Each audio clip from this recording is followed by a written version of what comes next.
ذلك الكتاب لا ريب فيه هدى للمتقين۔ پارہ نمبر 12۔ اللہ کے نام سے جو بے انتہا مہربان اور رحم فرمانے والا ہے۔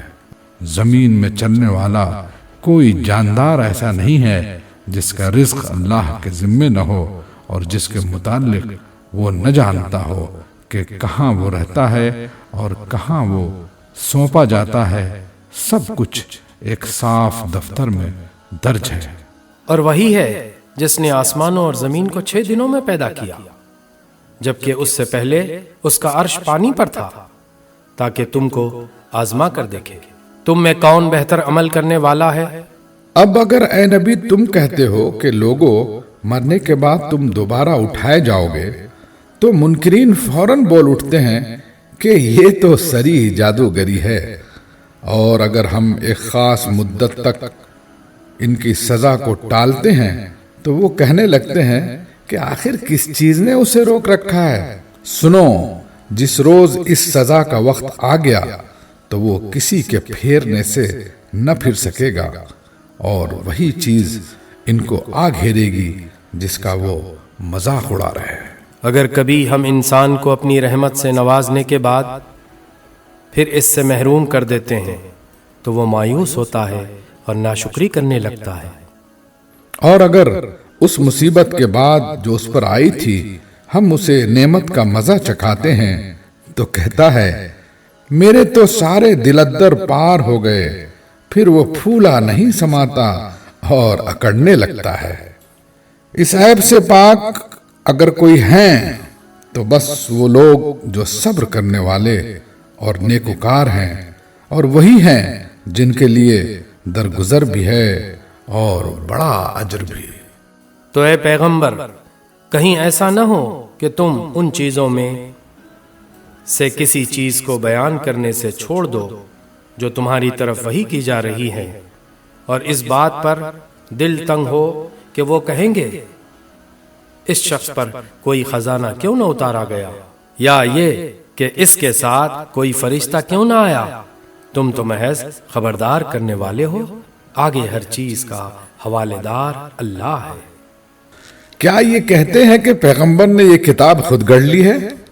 کہو اچھا یہ بات ہے تو اس جیسی گڑھی ہوئی 10 صورتیں تم بنا لاؤ، اور اللہ کے سوا اور جو تمہارے معبود ہیں ان کو مدد کے لیے بلا سکتے ہو تو بلا لو، اگر تم انہیں معبود سمجھنے میں سچے ہو۔ اب اگر وہ تمہارے معبود تمہاری مدد کو نہیں پہنچتے تو جان لو کہ یہ اللہ کے علم سے نازل ہوئی ہے، اور یہ کہ اللہ کے سوا کوئی حقیقی معبود نہیں ہے۔ پھر کیا تم اس امر حق کے آگے سر تسلیم خم کرتے ہو؟ جو لوگ بس اس دنیا کی زندگی اور اس کی خوشنمائیوں کے طالب ہوتے ہیں، ان کی کارگزاری کا سارا پھل ہم یہیں ان کو دے دیتے ہیں، اور اس میں ان کے ساتھ کوئی کمی نہیں کی جاتی۔ مگر آخرت میں ایسے لوگوں کے لیے آگ کے سوا کچھ نہیں ہے۔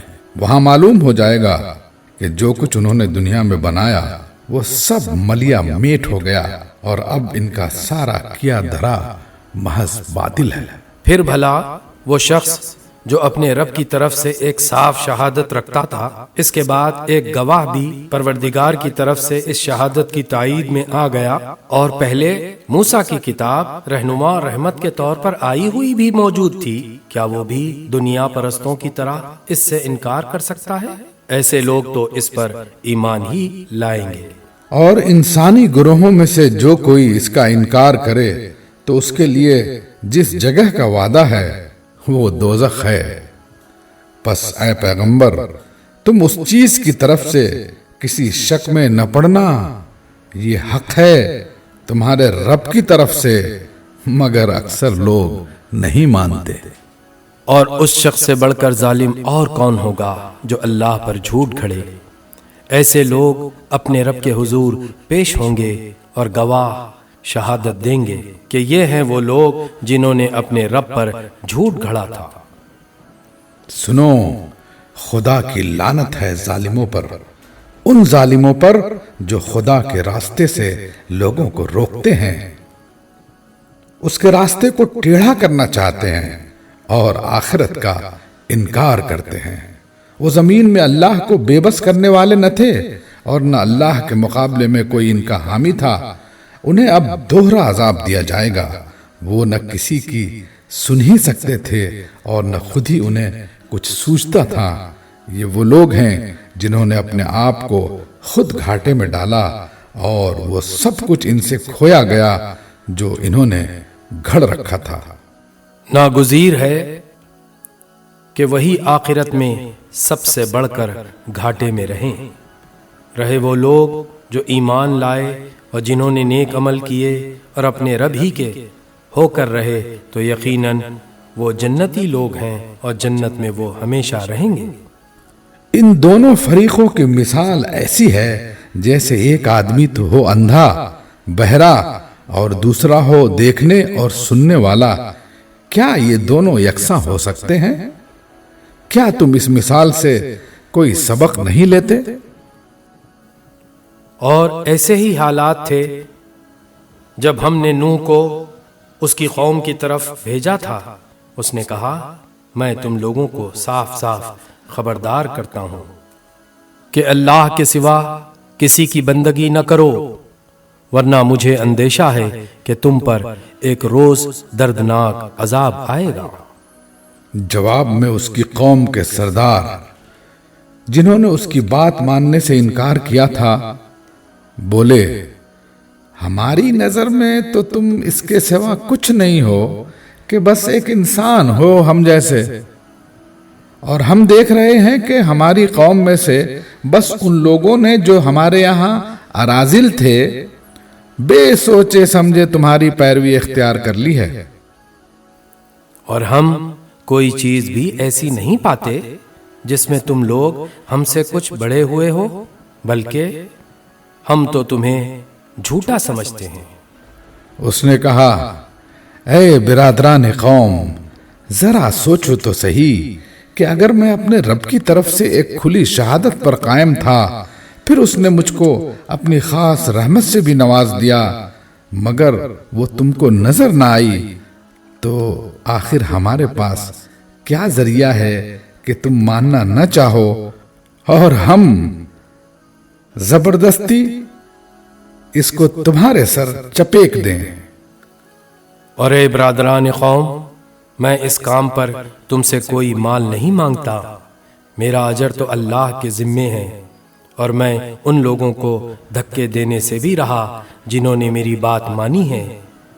وہ آپ ہی اپنے رب کے حضور جانے والے ہیں، مگر میں دیکھتا ہوں کہ تم لوگ جہالت برت رہے ہو۔ اور اے قوم، اگر میں ان لوگوں کو دھتکار دوں تو خدا کی پکڑ سے کون مجھے بچانے آئے گا؟ تم لوگوں کی سمجھ میں کیا اتنی بات بھی نہیں آتی؟ اور میں تم سے نہیں کہتا کہ میرے پاس اللہ کے خزانے ہیں، نہ یہ کہتا ہوں کہ میں غیب کا علم رکھتا ہوں، نہ یہ میرا دعویٰ ہے کہ میں فرشتہ ہوں، اور یہ بھی میں نہیں کہہ سکتا کہ جن لوگوں کو تمہاری آنکھیں حقارت سے دیکھتی ہیں انہیں اللہ نے کوئی بھلائی نہیں دی۔ ان کے نفس کا حال اللہ ہی بہتر جانتا ہے۔ اگر میں ایسا کہوں تو ظالم ہوگا۔ آخرکار ان لوگوں نے کہا، اے نوح، تم نے ہم سے جھگڑا کیا اور بہت کر لیا، اب تو بس وہ عذاب لے آؤ جس کی تم ہمیں دھمکی دیتے ہو اگر سچے ہو۔ نوح نے جواب دیا، وہ تو اللہ ہی لائے گا اگر چاہے گا، اور تم اتنا بلبوتا نہیں رکھتے کہ اسے روک دو۔ اب اگر میں تمہاری کچھ خیر خواہی کرنا بھی چاہوں تو میری خیر خواہی تمہیں کوئی فائدہ نہیں دے سکتی جبکہ اللہ ہی نے تمہیں بھٹکا دینے کا ارادہ کر لیا ہو۔ وہی تمہارا رب ہے اور اسی کی طرف تمہیں پلٹنا ہے۔ اے نبی، کیا یہ لوگ کہتے ہیں کہ اس شخص نے یہ سب کچھ خود گھڑ لیا ہے؟ ان سے کہو، اگر میں نے یہ خود گھڑا ہے تو مجھ پر اپنے جرم کی ذمہ داری ہے، اور جو جرم تم کر رہے ہو اس کی ذمہ داری سے میں بری ہوں۔ نوح پر وحی کی گئی کہ تمہاری قوم میں سے جو لوگ ایمان لا چکے بس وہ لا چکے، اب کوئی ماننے والا نہیں ہے۔ ان کے کرتوتوں پر غم کھانا چھوڑ دو اور ہماری نگرانی میں ہماری وحی کے مطابق ایک کشتی بنانی شروع کر دو۔ اور دیکھو جن لوگوں نے ظلم کیا ہے ان کے حق میں مجھ سے کوئی سفارش نہ کرنا، یہ سارے کے سارے اب ڈوبنے والے ہیں۔ نوح کشتی بنا رہا تھا اور اس کی قوم کے سرداروں میں سے جو کوئی اس کے پاس سے گزرتا تھا وہ اس کا مذاق اڑاتا تھا۔ اس نے کہا اگر تم ہم پر ہنستے ہو تو ہم بھی تم پر ہنس رہے ہیں، ان قریب تمہیں خود معلوم ہو جائے گا کہ کس پر وہ عذاب آتا ہے جو اسے رسوا کر دے گا اور کس پر وہ بلا ٹوٹ پڑتی ہے جو ٹالے نہ ٹلے گی۔ یہاں تک کہ جب ہمارا حکم آ گیا اور وہ تنور ابل پڑا تو ہم نے کہا ہر قسم کے جانوروں کا ایک ایک جوڑا کشتی میں رکھ لو، اپنے گھر والوں کو بھی، سوائے ان اشخاص کے جن کی نشاندہی پہلے کی جا چکی ہے، اس میں سوار کرا دو اور ان لوگوں کو بھی بٹھا لو جو ایمان لائے ہیں۔ اور تھوڑے ہی لوگ تھے جو نوح کے ساتھ ایمان لائے تھے۔ نوح نے کہا سوار ہو جاؤ اس میں، اللہ ہی کے نام سے ہے اس کا چلنا بھی اور اس کا ٹھہرنا بھی، میرا رب بڑا غفور و رحیم ہے۔ کشتی ان لوگوں کو لیے چلی جا رہی تھی اور ایک ایک موج پہاڑ کی طرح اٹھ رہی تھی۔ نوح کا بیٹا دور فاصلے پر تھا۔ نوح نے پکار کر کہا بیٹا ہمارے ساتھ سوار ہو جا، کافروں کے ساتھ نہ رہ، میں ابھی ایک پہاڑ پر چڑھا جاتا ہوں جو مجھے پانی سے بچا لے گا۔ نوح نے کہا آج کوئی چیز اللہ کے حکم سے بچانے والی نہیں ہے سوائے اس کے کہ اللہ ہی کسی پر رحم فرمائے۔ اتنے میں ایک موج دونوں کے درمیان حائل ہو گئی اور وہ بھی ڈوبنے والوں میں شامل ہو گیا۔ حکم ہوا اے زمین اپنا سارا پانی نکل جا اور اے آسمان رک جا، چنانچہ پانی زمین میں بیٹھ گیا، فیصلہ چکا دیا گیا۔ کشتی جودی پر ٹک گئی اور کہہ دیا گیا کہ دور ہوئی ظالموں کی قوم۔ نوح نے اپنے رب کو پکارا، کہا اے رب میرا بیٹا میرے گھر والوں میں سے ہے اور تیرا وعدہ سچا ہے اور تو سب حاکموں سے بڑا اور بہتر حاکم ہے۔ جواب میں ارشاد ہوا اے نوح وہ تیرے گھر والوں میں سے نہیں ہے، وہ تو ایک بگڑا ہوا کام ہے، لہذا تو اس بات کی مجھ سے درخواست نہ کر جس کی حقیقت تو نہیں جانتا۔ میں تجھے نصیحت کرتا ہوں کہ اپنے آپ کو جاہلوں کی طرح نہ بنا لے۔ نوح نے فوراً عرض کیا اے میرے رب میں تیری پناہ مانگتا ہوں اس سے کہ وہ چیز تجھ سے مانگوں جس کا مجھے علم نہیں، اگر تو نے مجھے معاف نہ کیا اور رحم نہ فرمایا تو میں برباد ہو جاؤں گا۔ حکم ہوا اے نوح اتر جا، ہماری طرف سے سلامتی اور برکتیں ہیں تجھ پر اور ان گروہوں پر جو تیرے ساتھ ہیں، اور کچھ گروہ ایسے بھی ہیں جن کو ہم کچھ مدت سامان زندگی بخشیں گے، پھر انہیں ہماری طرف سے دردناک عذاب پہنچے گا۔ اے نبی یہ غیب کی خبریں ہیں جو ہم تمہاری طرف وحی کر رہے ہیں، اس سے پہلے نہ تم ان کو جانتے تھے اور نہ تمہاری قوم، پس صبر کرو، انجام کار متقیوں ہی کے حق میں ہے۔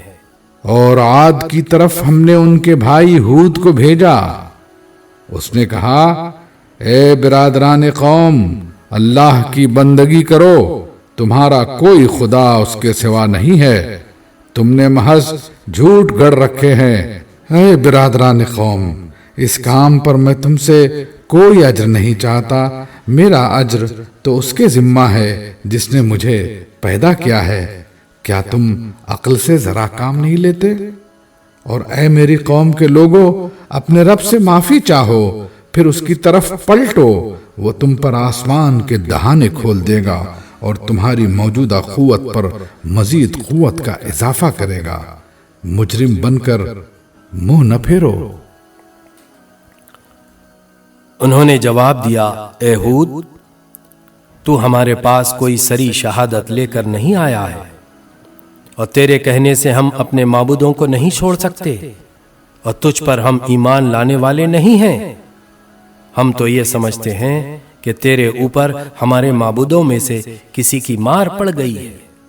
ہود نے کہا، میں اللہ کی شہادت پیش کرتا ہوں اور تم گواہ رہو کہ یہ جو اللہ کے سوا دوسروں کو تم نے خدائی میں شریک ٹھہرا رکھا ہے، اس سے میں بیزار ہوں۔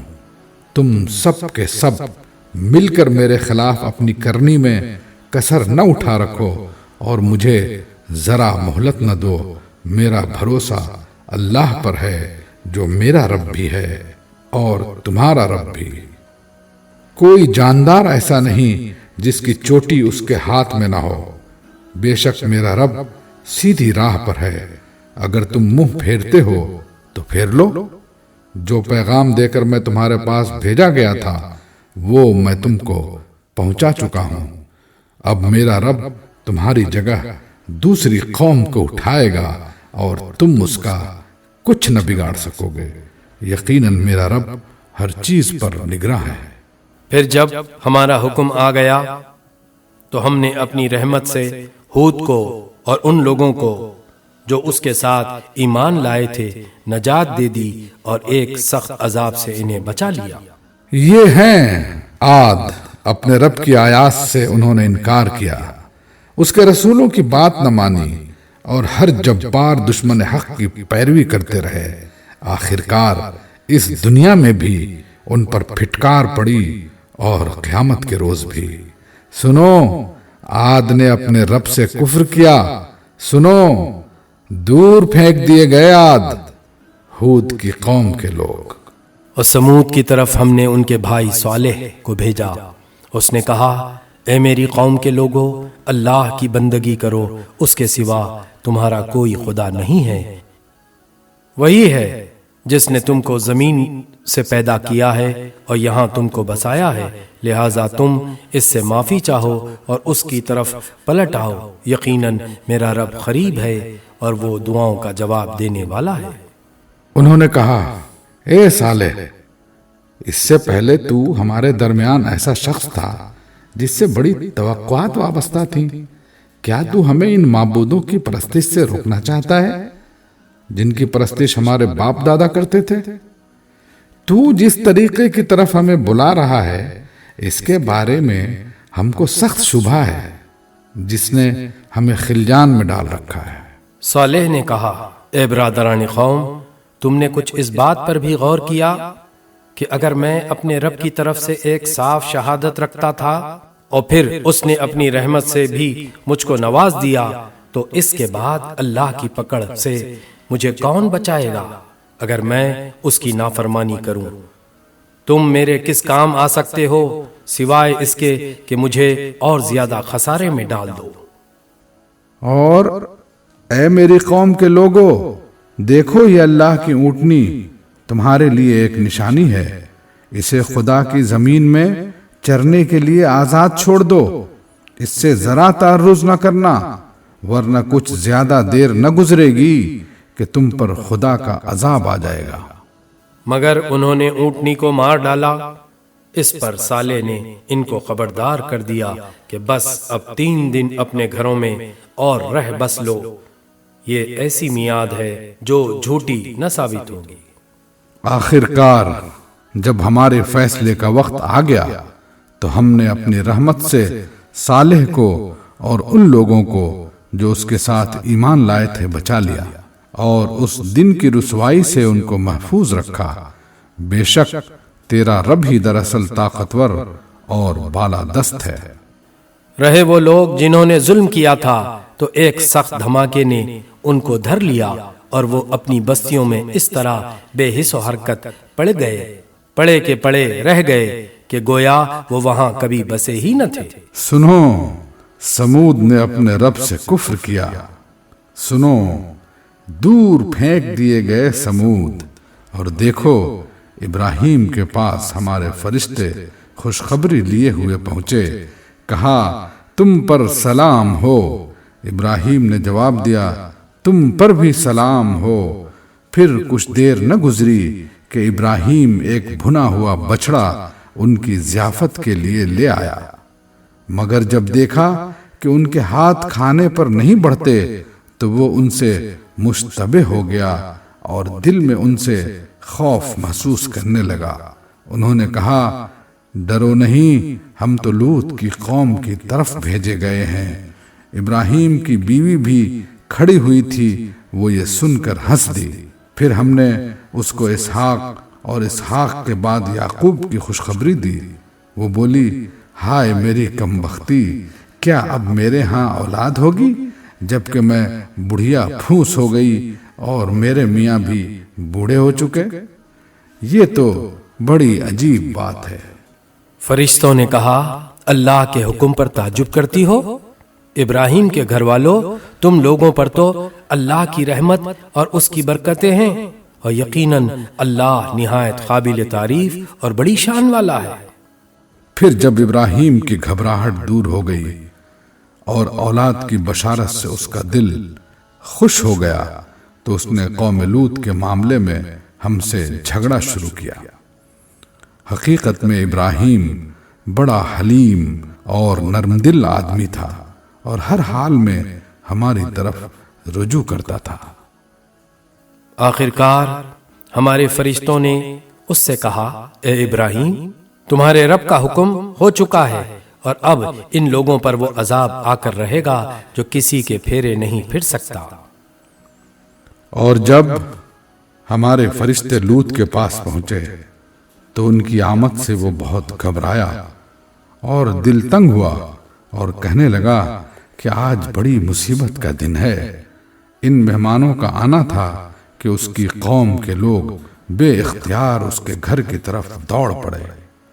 پہلے سے وہ ایسی ہی بدکاریوں کے خوگر تھے۔ لوط نے ان سے کہا، بھائیو، یہ میری بیٹیاں موجود ہیں، یہ تمہارے لیے پاکیزہ تر ہیں، کچھ خدا کا خوف کرو اور میرے مہمانوں کے معاملے میں مجھے ذلیل نہ کرو۔ کیا تم میں کوئی بھلا آدمی نہیں؟ انہوں نے جواب دیا، تجھے تو معلوم ہی ہے کہ تیری بیٹیوں میں ہمارا کوئی حصہ نہیں ہے، اور تو یہ بھی جانتا ہے کہ ہم چاہتے کیا ہیں۔ لوط نے کہا، کاش میرے پاس اتنی طاقت ہوتی کہ تمہیں سیدھا کر دیتا، یا کوئی مضبوط سہارا ہی ہوتا کہ اس کی پناہ لیتا۔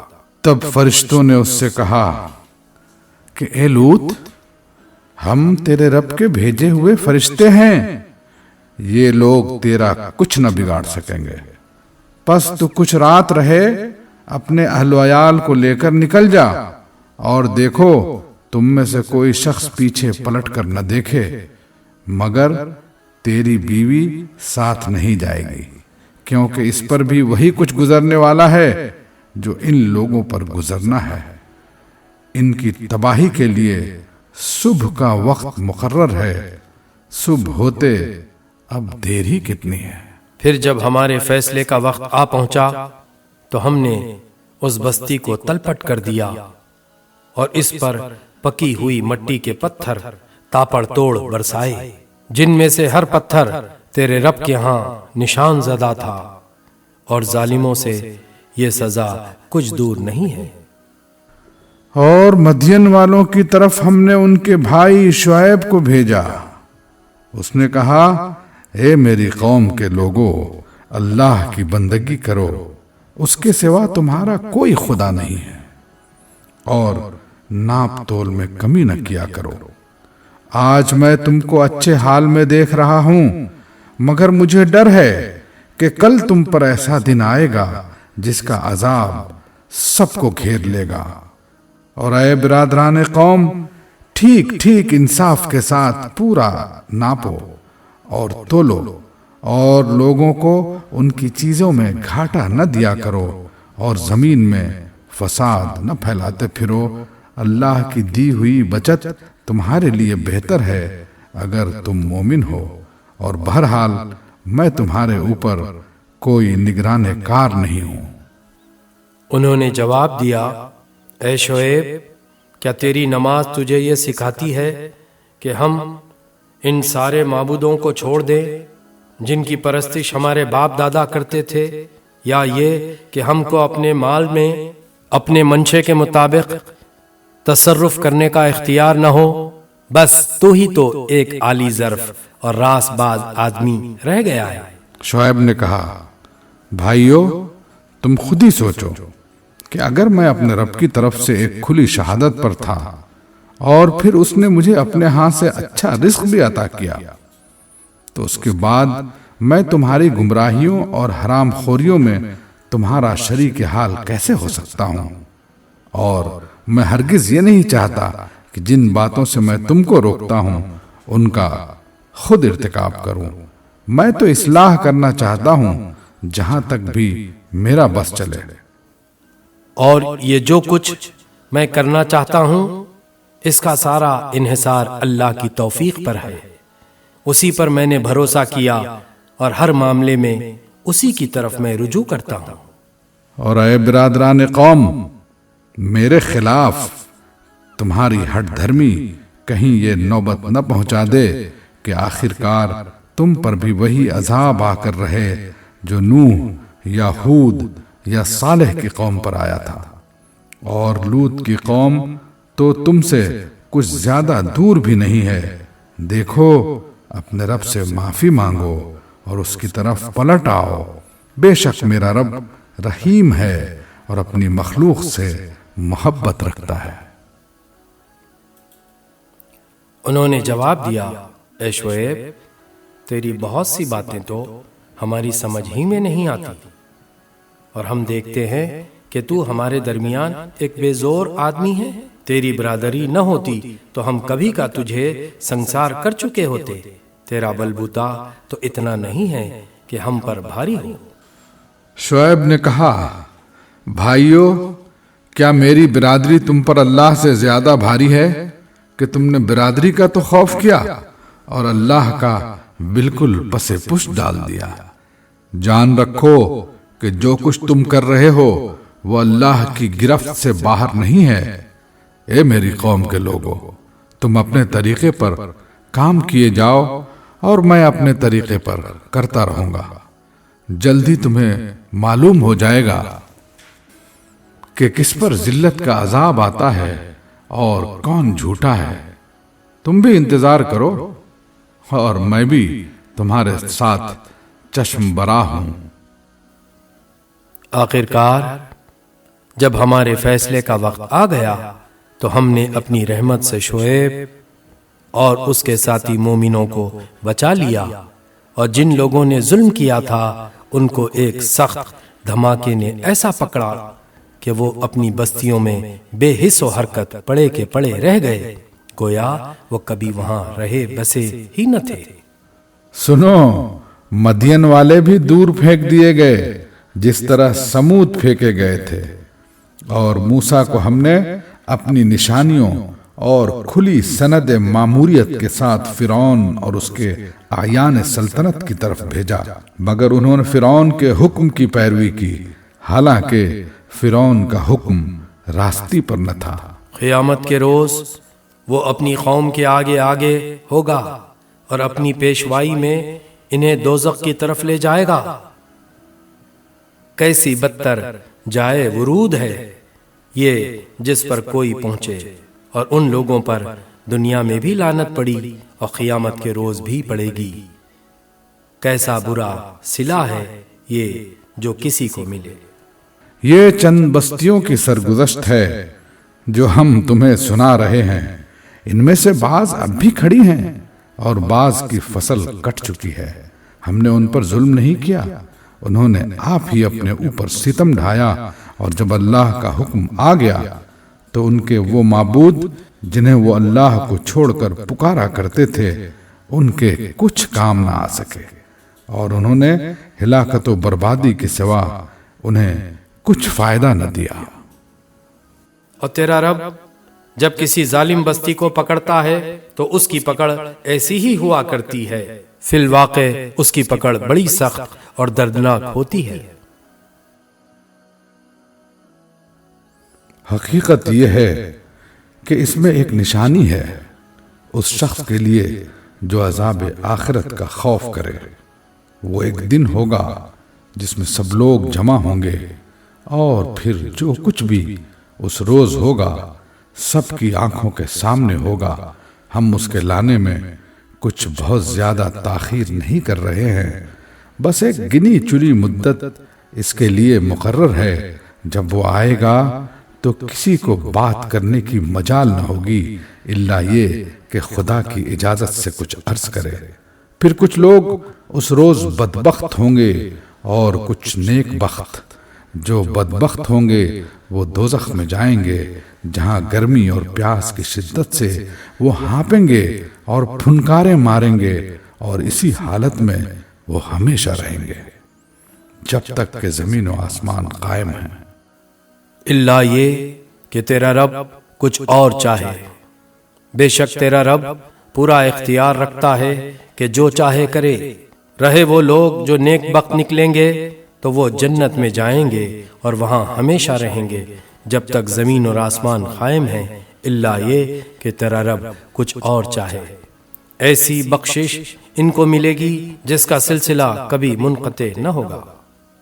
پس اے نبی، تو ان معبودوں کی طرف سے کسی شک میں نہ رہ جن کی یہ لوگ عبادت کر رہے ہیں۔ یہ تو بس لکیر کے فقیر بنے ہوئے اسی طرح پوجا پاٹ کیے جا رہے ہیں جس طرح پہلے ان کے باپ دادا کرتے تھے، اور ہم ان کا حصہ انہیں بھرپور دیں گے بغیر اس کے کہ اس میں کچھ کاٹ کسر ہو۔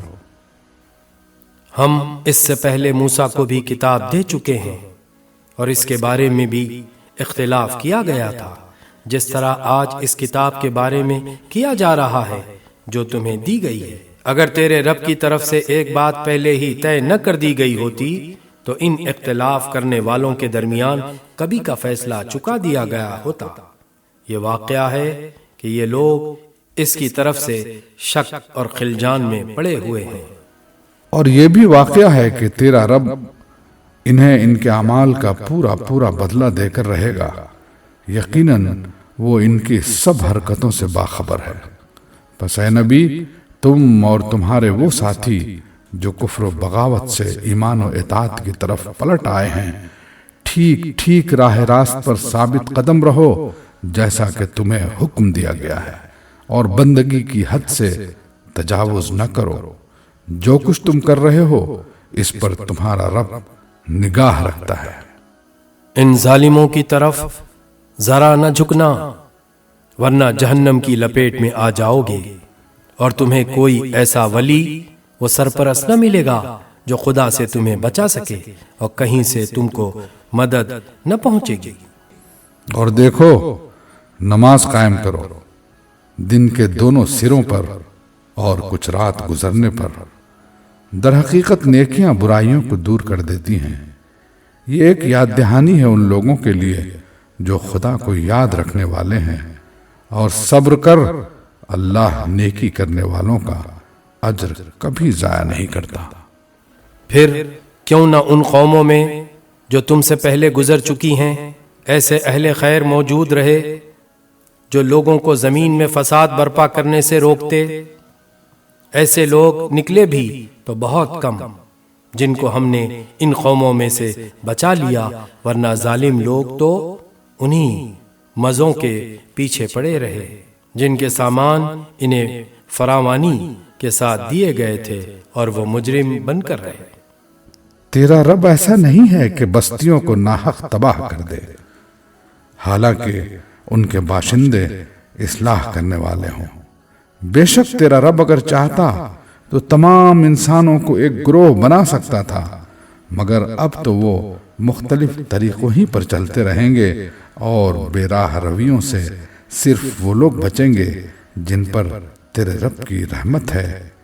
اسی آزادی انتخاب و اختیار اور امتحان کے لیے تو اس نے انہیں پیدا کیا تھا۔ اور تیرے رب کی وہ بات پوری ہو گئی جو اس نے کہی تھی کہ میں جہنم کو جنوں اور انسانوں سب سے بھر دوں گا۔ اور اے نبی، یہ پیغمبروں کے قصے جو ہم تمہیں سناتے ہیں، یہ وہ چیزیں ہیں جن کے ذریعے سے ہم تمہارے دل کو مضبوط کرتے ہیں۔ ان کے اندر تم کو حقیقت کا علم ملا، اور ایمان لانے والوں کو نصیحت اور بیداری نصیب ہوئی۔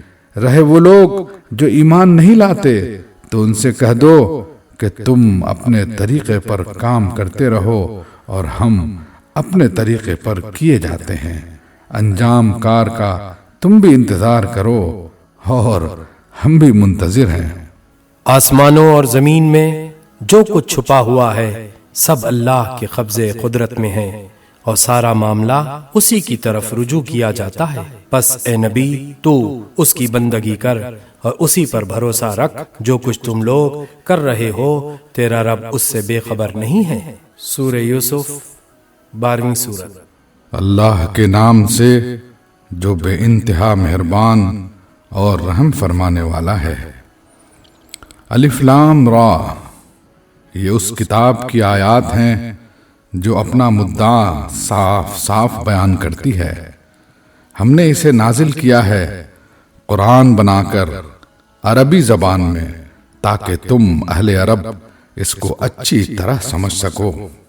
اے نبی، ہم اس قرآن کو تمہاری طرف وحی کر کے بہترین پیرائے میں واقعات اور حقائق تم سے بیان کرتے ہیں، ورنہ اس سے پہلے تو ان چیزوں سے تم بالکل ہی بے خبر تھے۔ یہ اس وقت کا ذکر ہے جب یوسف نے اپنے باپ سے کہا، ابا جان، میں نے خواب میں دیکھا ہے کہ 11 ستارے ہیں اور سورج اور چاند ہیں اور وہ مجھے سجدہ کر رہے ہیں۔ جواب میں اس کے باپ نے کہا، بیٹا اپنا یہ خواب اپنے بھائیوں کو نہ سنانا، ورنہ وہ تیرے در پہ آزار ہو جائیں گے۔ حقیقت یہ ہے کہ شیطان آدمی کا کھلا دشمن ہے، اور ایسا ہی ہوگا جیسا تو نے خواب میں دیکھا ہے کہ تیرا رب تجھے اپنے کام کے لیے منتخب کرے گا اور تجھے باتوں کی تہ تک پہنچنا سکھائے گا، اور تیرے اوپر اور آل یعقوب پر اپنی نعمت اسی طرح پوری کرے گا جس طرح اس سے پہلے وہ تیرے بزرگوں ابراہیم اور اسحاق پر کر چکا ہے۔ یقیناً تیرا رب علیم اور حکیم ہے۔ حقیقت یہ ہے کہ یوسف اور اس کے بھائیوں کے قصے میں ان پوچھنے والوں کے لیے بڑی نشانیاں ہیں۔ یہ قصہ یوں شروع ہوتا ہے کہ اس کے بھائیوں نے آپس میں کہا، یہ یوسف اور اس کا بھائی دونوں ہمارے والد کو ہم سب سے زیادہ محبوب ہیں، حالانکہ ہم ایک پورا جتھا ہیں۔ سچی بات یہ ہے کہ ہمارے ابا جان بالکل ہی بہک گئے ہیں۔ چلو یوسف کو قتل کر دو یا اسے کہیں پھینک دو تاکہ تمہارے والد کی توجہ صرف تمہاری ہی طرف ہو جائے۔ یہ کام کرنے کے بعد پھر نیک بن رہنا۔ اس پر ان میں سے ایک بولا، یوسف کو قتل نہ کرو، اگر کچھ کرنا ہی ہے تو اسے کسی اندھے کنویں میں ڈال دو، کوئی آتا جاتا قافلہ اسے نکال لے جائے گا۔ اس قرارداد پر انہوں نے جا کر اپنے باپ سے کہا، ابا جان، کیا بات ہے کہ آپ یوسف کے معاملے میں ہم پر بھروسہ نہیں کرتے؟ حالانکہ ہم اس کے سچے خیر خواہ ہیں۔ کل اسے ہمارے ساتھ بھیج دیجیے، کچھ چر چگ لے گا اور کھیل کود سے بھی دل بہلائے گا، ہم اس کی حفاظت کو موجود ہیں۔ باپ نے کہا، تمہارا اسے لے جانا مجھے شاق گزرتا ہے اور مجھے اندیشہ ہے کہ کہیں اسے بھیڑیا نہ پھاڑ کھائے جبکہ تم اس سے غافل ہو۔ انہوں نے جواب دیا، اگر ہمارے ہوتے اسے بھیڑیے نے کھا لیا جبکہ ہم ایک جتھا ہیں تب تو ہم بڑے ہی نکمے ہوں گے۔ اس طرح اصرار کر کے جب وہ اسے لے گئے اور انہوں نے طے کر لیا کہ اسے ایک اندھے کنویں میں چھوڑ دیں، تو ہم نے یوسف کو وحی کی کہ ایک وقت آئے گا جب تو ان لوگوں کو ان کی یہ حرکات جتائے گا، یہ اپنے فعل کے نتائج سے بے خبر ہیں۔ شام کو وہ روتے پیٹتے اپنے باپ کے پاس آئے اور کہا، ابا جان، ہم دوڑ کا مقابلہ کرنے میں لگ گئے تھے اور یوسف کو ہم نے اپنے سامان کے پاس چھوڑ دیا تھا کہ اتنے میں بھیڑیا آ کر اسے کھا گیا۔ آپ ہماری بات کا یقین نہ کریں گے چاہے ہم سچے ہی ہوں۔ اور وہ یوسف کے قمیص پر جھوٹ موٹ کا خون لگا کر لے آئے تھے۔ یہ سن کر ان کے باپ نے کہا، بلکہ تمہارے نفس نے تمہارے لیے ایک بڑے کام کو آسان بنا دیا۔ اچھا، صبر کروں گا اور بخوبی صبر کروں گا۔ جو بات تم بنا رہے ہو اس پر اللہ ہی سے مدد مانگی جا سکتی ہے۔ ادھر ایک قافلہ آیا اور اس نے اپنے سقے کو پانی لانے کے لیے بھیجا۔ سقے نے جو کنویں میں ڈول ڈالا تو یوسف کو دیکھ کر پکار اٹھا، مبارک ہو، یہاں تو ایک لڑکا ہے۔ ان لوگوں نے اس کو مال تجارت سمجھ کر چھپا لیا، حالانکہ جو کچھ وہ کر رہے تھے خدا اس سے باخبر تھا۔ آخرکار انہوں نے تھوڑی سی قیمت پر چند درہموں کے عوض اسے بیچ ڈالا، اور وہ اس کی قیمت کے معاملے میں کچھ زیادہ کے امیدوار نہ تھے۔ مصر کے جس شخص نے اسے خریدا اس نے اپنی بیوی سے کہا، اس کو اچھی طرح رکھنا بعید نہیں کہ یہ ہمارے لیے مفید ثابت ہو یا ہم اسے بیٹا بنا لیں۔ اس طرح ہم نے یوسف کے لیے اس سرزمین میں قدم جمانے کی صورت نکالی اور اسے معاملہ فہمی کی تعلیم دینے کا انتظام کیا۔ اللہ اپنا کام کر کے رہتا ہے، مگر اکثر لوگ جانتے نہیں ہیں۔ اور جب وہ اپنی پوری جوانی کو پہنچا تو ہم نے اسے قوت فیصلہ اور علم عطا کیا۔ اس طرح ہم نیک لوگوں کو جزا دیتے ہیں۔ جس عورت کے گھر میں وہ تھا وہ اس پر ڈورے ڈالنے لگی اور ایک روز دروازے بند کر کے بولی، آجا۔ یوسف نے کہا، خدا کی پناہ، میرے رب نے تو مجھے اچھی منزلت بخشی اور میں یہ کام کروں؟ ایسے ظالم کبھی فلاح نہیں پایا کرتے۔ وہ اس کی طرف بڑھی اور یوسف بھی اس کی طرف بڑھتا اگر اپنے رب کی برہان نہ دیکھ لیتا۔ ایسا ہوا تاکہ ہم اس سے بدی اور بے حیائی کو دور کر دیں۔ در حقیقت وہ ہمارے چنے ہوئے بندوں میں سے تھا۔ آخرکار یوسف اور وہ آگے پیچھے دروازے کی طرف بھاگے اور اس نے پیچھے سے یوسف کا قمیص کھینچ کر پھاڑ دیا۔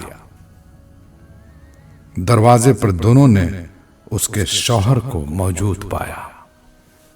اسے دیکھتے ہی عورت کہنے لگی، کیا سزا ہے اس شخص کی جو تیری گھر والی پر نیت خراب کرے؟ اس کے سوا اور کیا سزا ہو سکتی ہے کہ وہ قید کیا جائے یا اسے سخت عذاب دیا جائے؟ یوسف نے کہا، یہی مجھے پھانسنے کی کوشش کر رہی تھی۔ اس عورت کے اپنے کنبہ والوں میں سے ایک شخص نے قرینے کی شہادت پیش کی کہ اگر یوسف کا قمیص آگے سے پھٹا ہو تو عورت سچی ہے اور یہ جھوٹا، اور اگر اس کا قمیص پیچھے سے پھٹا ہو تو عورت جھوٹی ہے اور یہ سچا۔ جب شوہر نے دیکھا کہ یوسف کا قمیص پیچھے سے پھٹا ہے تو اس نے کہا، یہ تم عورتوں کی چالاکیاں ہیں، واقعی بڑے غضب کی ہوتی ہیں تمہاری چالیں۔ یوسف، اس معاملے سے درگزر کر، اور اے عورت، تو اپنے قصور کی معافی مانگ، تو ہی اصل میں خطا کار تھی۔ شہر کی عورتیں آپس میں چرچا کرنے لگیں کہ عزیز کی بیوی اپنے نوجوان غلام کے پیچھے پڑی ہوئی ہے، محبت نے اس کو بے قابو کر رکھا ہے۔ ہمارے نزدیک تو وہ سری غلطی کر رہی ہے۔ اس نے جو ان کی یہ مکارانہ باتیں سنی تو ان کو بلاوا بھیج دیا اور ان کے لیے تکیے دار مجلس آراستہ کی اور ضیافت میں ہر ایک کے آگے ایک ایک چھری رکھ دی۔ پھر عین اس وقت جب کہ وہ پھل کاٹ کاٹ کر کھا رہی تھیں، اس نے یوسف کو اشارہ کیا کہ ان کے سامنے نکل آ۔ جب ان عورتوں کی نگاہ اس پر پڑی تو وہ دنگ رہ گئی اور اپنے ہاتھ کاٹ بیٹھیں اور بے ساختہ پکار اٹھیں، حاشا للہ، یہ شخص انسان نہیں ہے، یہ تو کوئی بزرگ فرشتہ ہے۔ عزیز کی بیوی نے کہا، دیکھ لیا، یہ ہے وہ شخص جس کے معاملے میں تم مجھ پر باتیں بناتی تھیں۔ بے شک میں نے اسے رجھانے کی کوشش کی تھی، مگر یہ بچ نکلا۔ اگر یہ میرا کہنا نہ مانے گا تو قید کیا جائے گا اور بہت ذلیل و خوار ہوگا۔ یوسف نے کہا، اے میرے رب، قید مجھے منظور ہے بنسبت اس کے کہ میں وہ کام کروں جو یہ لوگ مجھ سے چاہتے ہیں، اور اگر تو نے ان کی چالوں کو مجھ سے دفع نہ کیا تو میں ان کے دام میں پھنس جاؤں گا اور جاہلوں میں شامل ہو رہوں گا۔ اس کے رب نے اس کی دعا قبول کی اور ان عورتوں کی چالیں اس سے دفع کر دیں۔ بے شک وہی ہے جو سب کی سنتا اور سب کچھ جانتا ہے۔ پھر ان لوگوں کو یہ سوجھی کہ ایک مدت کے لیے اسے قید کر دیں، حالانکہ وہ اس کی پاک دامنی اور خود اپنی عورتوں کے برے اطوار کی سری نشانیاں دیکھ چکے تھے۔ قید خانے میں 2 غلام اور بھی اس کے ساتھ داخل ہوئے۔ ایک روز ان میں سے ایک نے کہا، میں نے خواب دیکھا ہے کہ میں شراب کشید کر رہا ہوں۔ دوسرے نے کہا، میں نے دیکھا کہ میرے سر پر روٹیاں رکھی ہیں اور پرندے ان کو کھا رہے ہیں۔ دونوں نے کہا، ہمیں اس کی تعبیر بتائیے، ہم دیکھتے ہیں کہ آپ ایک نیک آدمی ہیں۔ یوسف نے کہا، یہاں جو کھانا تمہیں ملا کرتا ہے اس کے آنے سے پہلے میں تمہیں ان خوابوں کی تعبیر بتا دوں گا۔ یہ ان علوم میں سے ہے جو میرے رب نے مجھے عطا کیے ہیں۔ واقعہ یہ ہے کہ میں نے ان لوگوں کا طریقہ چھوڑ کر جو اللہ پر ایمان نہیں لاتے اور آخرت کا انکار کرتے ہیں، اپنے بزرگوں ابراہیم، اسحاق اور یعقوب کا طریقہ اختیار کیا ہے۔ ہمارا یہ کام نہیں ہے کہ اللہ کے ساتھ کسی کو شریک ٹھہرائیں، در حقیقت یہ اللہ کا فضل ہے ہم پر اور تمام انسانوں پر کہ اس نے اپنے سوا کسی کا بندہ ہمیں نہیں بنایا، مگر اکثر لوگ شکر نہیں کرتے ہیں۔ اے زندان کے ساتھیوں، تم خود ہی سوچو کہ بہت سے متفرق رب بہتر ہیں یا وہ ایک اللہ جو سب پر غالب ہے؟ اس کو چھوڑ کر تم جن کی بندگی کر رہے ہو وہ اس کے سوا کچھ نہیں ہیں کہ بس چند نام ہیں جو تم نے اور تمہارے آبا و اجداد نے رکھ لیے ہیں۔ اللہ نے ان کے لیے کوئی سند نازل نہیں کی۔ فرما روائی کا اقتدار اللہ کے سوا کسی کے لیے نہیں ہے۔ اس کا حکم ہے کہ خود اس کے سوا تم کسی کی بندگی نہ کرو۔ یہی ٹھیٹھ سیدھا طریق زندگی ہے، مگر اکثر لوگ جانتے نہیں ہیں۔ اے زندان کے ساتھیوں، تمہارے خواب کی تعبیر یہ ہے کہ تم میں سے ایک تو اپنے رب شاہ مصر کو شراب پلائے گا، رہا دوسرا تو اسے سولی پر چڑھایا جائے گا اور پرندے اس کا سر نوچ نوچ کر کھائیں گے۔ فیصلہ ہو گیا اس بات کا جو تم پوچھ رہے تھے۔ پھر ان میں سے جس کے متعلق خیال تھا کہ وہ رہا ہو جائے گا، اس سے یوسف نے کہا، اپنے رب شاہ مصر سے میرا ذکر کرنا۔ مگر شیطان نے اسے ایسا غفلت میں ڈالا کہ وہ اپنے رب شاہ مصر سے اس کا ذکر کرنا بھول گیا، اور یوسف کئی سال قید خانے میں پڑا رہا۔ ایک روز بادشاہ نے کہا، میں نے خواب میں دیکھا ہے کہ 7 موٹی گائیں ہیں جن کو 7 دبلی گائیں کھا رہی ہیں، اور اناج کی 7 بالیں ہری ہیں اور دوسری 7 سوکھی۔ اے اہل دربار، مجھے اس خواب کی تعبیر بتاؤ اگر تم خوابوں کا مطلب سمجھتے ہو۔